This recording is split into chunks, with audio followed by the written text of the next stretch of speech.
3 కలెక్టర్లు 3 ఎస్పీలు ఉండాల్సిన చోట 6 మంది కలెక్టర్లను 6 మంది ఎక్స్పీలతో పరిపాలనను వికేంద్రీకరణ చేసి పేదవాడి దగ్గరికి తీసుకొచ్చింది ఈ 59 నెలల మీ బిడ్డ పాలనలోనే కాదా అని అడుగుతా ఉన్నాడు. 3 రాజధానుల్లో ఎగ్జిక్యూటివ్ క్యాపిటల్ కింద ఉత్తరాంధ్రలోని మన విశాఖను జూన్ 4వ తేదీన ప్రమాణ స్వీకారం చేసేదే విశాఖపట్నం నుంచి చేస్తూ ఎగ్జిక్యూటివ్ క్యాపిటల్ గా విశాఖపట్నం చేయబోతున్నది కూడా మీ బిడ్డే అని చెప్పి సందర్భంగా గర్వంగా చెప్తా ఉన్నా.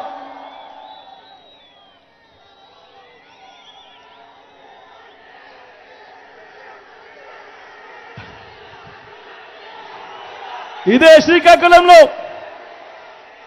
శ్రీకాకుళంలో గతంలో ఎప్పుడూ కూడా జరగని విధంగా, గతంలో ఎప్పుడు చూడని విధంగా ఇదే శ్రీకాకుళం జిల్లాలో ఏకంగా 4,400 కోట్ల రూపాయలతో మూలపేట దగ్గర పోర్టు వాయువేగంతో ఈరోజు పనులు జరుగుతూ ఉన్నాయనంటే కారణం మీ బిడ్డగా దాని అడుగుతా ఉన్నాడు. ఇదే శ్రీకాకుళంలోనే బుడగట్లపాలెం మంచినీళ్లపేటలో 2 ఫిషింగ్ హార్బర్లు వస్తా ఉన్నాయి. పూడిమడకలో ఉత్తరాంధ్రలో మరో ఫిషింగ్ హార్బర్ వస్తా ఉంది. ఫిష్ ల్యాండింగ్ సెంటర్లు నిర్మిస్తా ఉన్నాం. భోగాపురం అంతర్జాతీయ విమానాశ్రయం ఉరుకులు పరుగులతో వాయువేగంతో ఈరోజు పనులు కనిపిస్తా ఉన్నాయి జరుగుతూ. భోగాపురం నుంచి విశాఖపట్నం నుంచి భోగాపురంకు పోయేందుకు 6 లేన్ల రహదారిని కూడా నిర్మించబోతా ఉన్నది కూడా మీ బిడ్డ పాలనలోనే. అదాని డేటా సెంటర్, ఇన్ఫోసిస్ మొదలైనది కూడా మనందరి ప్రభుత్వంలోనే. దశాబ్దాలుగా ఉన్న ఉద్దానం సమస్య మీ అందరికీ కూడా తెలిసిన సమస్యే. ఉద్దానం సమస్య దశాబ్దాలుగా ఉంది. ఏ ఒక్కరూ పట్టించుకున్న పాపాన, ఏ ఒక్కరూ పట్టించుకున్న పుణ్యాన ఎవరూ కట్టుకోలేదు.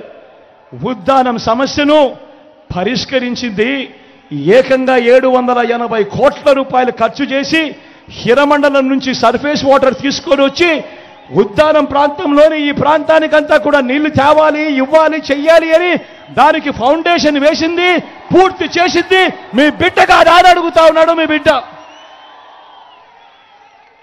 ఏకంగా 80 కోట్ల రూపాయలతో కిడ్నీ ఆసుపత్రి రీసెర్చ్ సెంటర్ కూడా పునాది వేసింది. ఆ ప్రాజెక్టు కూడా పూర్తి చేసింది కూడా మీ బిడ్డ కాదా అని అడుగుతా ఉన్నాడు ఈ సందర్భంగా. కొత్తగా ఉత్తరాంధ్రలో ఈ 59 నెలల కాలంలో 4 మెడికల్ కాలేజీలు కడతా ఉన్నాం. ఈ 4 మెడికల్ కాలేజీల్లో 3 పార్వతీపురం, పాడేరు, నర్సీపట్నంలో గిరిజన ప్రాంతాల్లోనే ఉన్నాయి. 4వది మన విజయనగరంలో మెడికల్ కాలేజీ వస్తా ఉంది. మొట్టమొదటిసారిగా జేఎన్టీయు విజయనగరంలో యూనివర్సిటీని చేసింది మనందరి ప్రభుత్వమే. సాలూరులో గిరిజన విశ్వవిద్యాలయం ఏర్పాటు చేస్తా ఉన్నది మన ప్రభుత్వమే. కురుపంలో ట్రైబల్ ఇంజనీరింగ్ కాలేజ్ కడతా ఉన్నది కూడా మన ప్రభుత్వమే. ఐటీడీఏల పరిధిలో ఏకంగా 5 మల్టీ స్పెషాలిటీ హాస్పిటల్స్ ఈరోజు వేగంగా పనులు జరుగుతూ ఉన్నాయనంటే ఇది మీ బిడ్డ పాలనలో కాదా అని అడుగుతా ఉన్నాడు మీ బిడ్డ. మారుమూల ఉండిపోయిన గిరిజన ప్రాంతాల్లో సెల్ ఫోన్లు కూడా లేని పరిస్థితి, సెల్ ఫోన్ కనెక్టివిటీ కూడా లేని చోట ఏకంగా 400 టవర్లు 400 కోట్ల వ్యయం చేసి ఈరోజు ఎవరు పోని ఆ గిరిజన ప్రాంతాలకు సెల్ ఫోన్ల ద్వారా కనెక్టివిటీ కూడా ఇచ్చింది కూడా ఈ 59 నెలల కాలంలోనే అని కూడా గర్వంగా చెప్తా ఉన్నా. గిరిజనులకు మంచి చేస్తూ ఏకంగా 1,53,000 కుటుంబాలకు మంచి చేస్తూ ఏకంగా 3,23,000 ఎకరాలను ROFR పట్టాల కింద, డీకేటీ పట్టాల కింద ఇవ్వడమే కాకుండా వాళ్ళందరికీ కూడా జీవనోపాధి చూపిస్తూ రైతు భరోసా సొమ్మును కూడా ఇస్తూ వాళ్ళందరికీ కూడా జీవన ఉపాధి చూపిస్తా ఉన్న ప్రభుత్వం కూడా మీ బిడ్డ పాలనలోనే జరిగింది అని కూడా గర్వంగా చెప్తా ఉన్నాడు మీ బిడ్డ.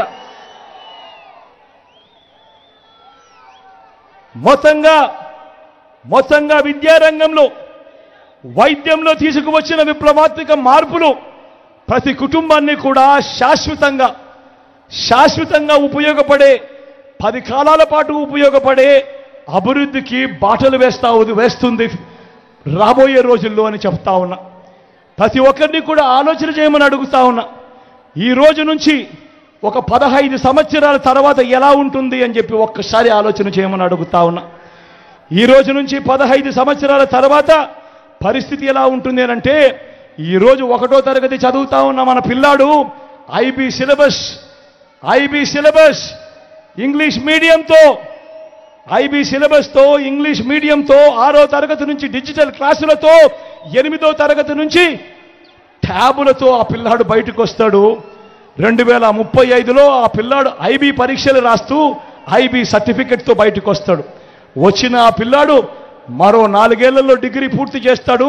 ఆ డిగ్రీలలో కూడా 30% నుంచి 40% కోర్సులు ఏ హార్వర్డో, ఎల్ఎస్సియో, స్టాన్ఫోర్డో ఇటువంటి ప్రఖ్యాత యూనివర్సిటీస్ నుంచి ఆన్లైన్ ద్వారా వాళ్ళ చదువులు, వాళ్ళ సర్టిఫికెట్లు, వాళ్ళ కోర్సులు, వాళ్ళ చేత సర్టిఫై చేసిన కోర్సులతో డిగ్రీ పుచ్చుకుంటాడు. 15 సంవత్సరాల తర్వాత బయటకు వచ్చే ఈ పిల్లాడు అనర్గళంగా ఇంగ్లీష్ మాట్లాడుతూ పెద్ద పెద్ద కంపెనీలకు, మల్టీనేషనల్ కంపెనీలకు ఆ పిల్లాడు అప్లికేషన్ పెడితే ఉద్యోగాల కొరకు ఎలా ఉంటుందో ఒక్కసారి ఆలోచన చేయమని కోరుతా ఉన్నాను సవినయంగా.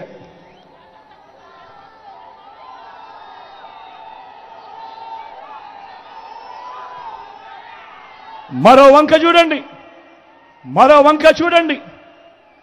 వంక చంద్రబాబు నాయుడు కనిపిస్తాడు. 14 ఏళ్ళ ముఖ్యమంత్రి అని అంటాడు, 3 సార్లు సీఎంగా చేశానంటాడు. నేను అడుగుతా ఉన్నా, ఇన్ని వేల మంది ఇక్కడే ఉన్నారు కదా, నేను అడుగుతా ఉన్నా. కాసేపటి కిందట నేను అడిగాను, మీ బిడ్డ అడిగాడు, ఇవన్నీ గతంలో ఎప్పుడైనా చూశారా అని మీ బిడ్డ అడిగాడు. ఇదే మాదిరిగా నేను అడుగుతా ఉన్నా, ఇన్ని వేల మంది ఇక్కడ ఉన్నారు. 14 ఏళ్ళు ముఖ్యమంత్రిగా చేసిన ఈ చంద్రబాబు, 3 సార్లు సీఎంగా ఉన్నాను అని చెప్తా ఉన్న ఈ చంద్రబాబు పేరు చెబితే ఇక్కడ ఉన్న ఏ ఒక్కరికైనా, ఏ పేదకైనా కూడా తన పేరు చెబితే గుర్తుకొచ్చే ఒక్కటంటే ఒక మంచైనా ఉందా అని అడుగుతా ఉన్నాడు మీ బిడ్డ. 2 చేతులు పైకెత్తాలి. ఇలా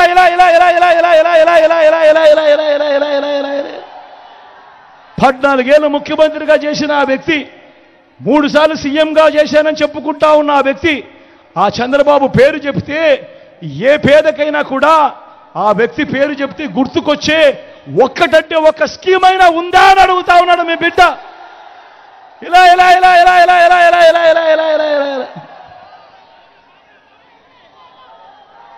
చంద్రబాబు పేరు చెప్తే 14 ఏళ్ళు చంద్రబాబు ముఖ్యమంత్రిగా చేశాడు. 14 ఏళ్ళు ముఖ్యమంత్రిగా చేసిన ఈ చంద్రబాబు పేరు చెప్తే ఏ పేదవాడికి కూడా, ఏ పేదకు కూడా తాను చేసిన ఒక్క మంచి కానీ, తాను చేసిన ఒక్క స్కీము కానీ గుర్తుకు రావడం లేదు అని అంటే ఆయన ఏ స్థాయిలో ప్రజలను మోసం చేస్తూ పరిపాలన చేశాడు అన్న దానికి ఇంతకన్నా నిదర్శనం అవసరమా అని అడుగుతా ఉన్నాడు మీ బిడ్డ. అధికారంలోకి వచ్చేదాకా అబద్ధాలు, మోసాలు. అధికారం దక్కితే చంద్రబాబు చేసే మాయలు, మోసాలు ఎలా ఉంటాయో ఒకసారి చూపమంటారా?